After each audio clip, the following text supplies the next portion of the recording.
আমি অত্যন্ত খুশি আপনাদের এই প্রত্যেকটা মানুষের কাছে যে দাওয়াত করা এবং যাওয়া এই জামাতের পক্ষ থেকে আহ্বান করা এটা সবসময় চলমান থাকতে হবে। আমি নিজেও চাই ইসলামী শাসনতন্ত্র বাংলাদেশে এবং বাংলাদেশের সকল মানুষকে এই ইসলামী দলকে ইসলামী জামাত ইসলামীকে ক্ষমতায় আনার জন্য যে ধরনের সহযোগিতা দরকার সব মুসলমান ভাইদেরকে বাংলাদেশে এই সহযোগিতা করার জন্য আমি সবাইকে আহ্বান। উখিয়া কোটবাজারে উপজেলা জামাতের সেক্রেটারি মাওলানা সুলতান আহমদের নেতৃত্বে গণসংযোগ পক্ষ পালিত হয়েছে। কেন্দ্রীয় কর্মসূচির অংশ হিসেবে 11 এপ্রিল থেকে 25 এপ্রিল পর্যন্ত সারা দেশব্যাপী গণসংযোগ পক্ষ চলমান ছিল বলে জানান উপজেলা সেক্রেটারি মাওলানা সুলতান আহমদ। জামাত ইসলামের উপজেলা সেক্রেটারি আপনার কাছে জামাতের দাওয়াত নিয়ে আসছেন, আপনার অনুভূতিটা একটু জানতে চাই। আলহামদুলিল্লাহ অনেক ভালো লাগছে। ইনশাআল্লাহ জামাতের বুট দিবেন নেই?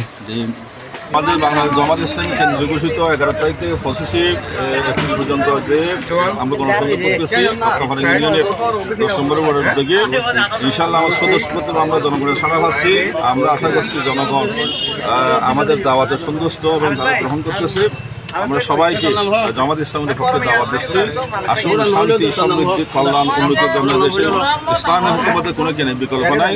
জামাত ইসলামের নেতৃত্বে কোরআনী সমাজ প্রতিষ্ঠার কোনো বিকল্প নাই। আপনাদের এই গণসংযোগ পক্ষ কতদিন চলবে? আমরা আজকে পর্যন্ত শেষ, আমরা আবারও বাড়াবো ইনশাআল্লাহ। মানুষের সাড়া কেমন পাচ্ছেন আপনারা? খুব সদস্যপত্র আমরা সাড়া পাচ্ছি। যাদেরকে জনগণ এখন বলে যে আমরা বিভিন্ন পার্টি বিএনপিকে দেখেছি, আওয়ামী লীগকে দেখেছি, আমরা জাতীয় পার্টিকে দেখেছি, সবাইকে পরীক্ষা হয়েছে, কারণ আমরা জামাত ইসলামকে আমরা দেখি পরীক্ষা করে সেই কথা তারা কিন্তু বলতেছে ইনশাআল্লাহ।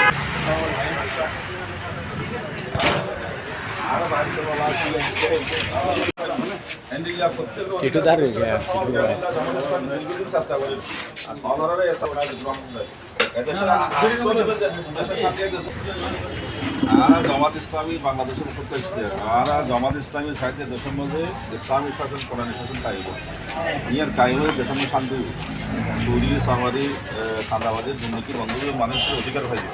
আমরা যারা গরিব মানুষের শস্য শান্তিটাই বন্ধ আমরা এত লেভেলে আমরা জামাতের দাওয়াত ঠিক আছে নহল সাই দেশের মধ্যে কোরআনী শাসন কায়েম হলে দেশের মধ্যে শান্তি নয় বান্ধা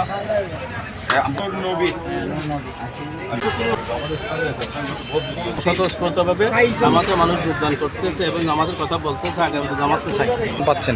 আলহামদুলিল্লাহ খুব বেশি।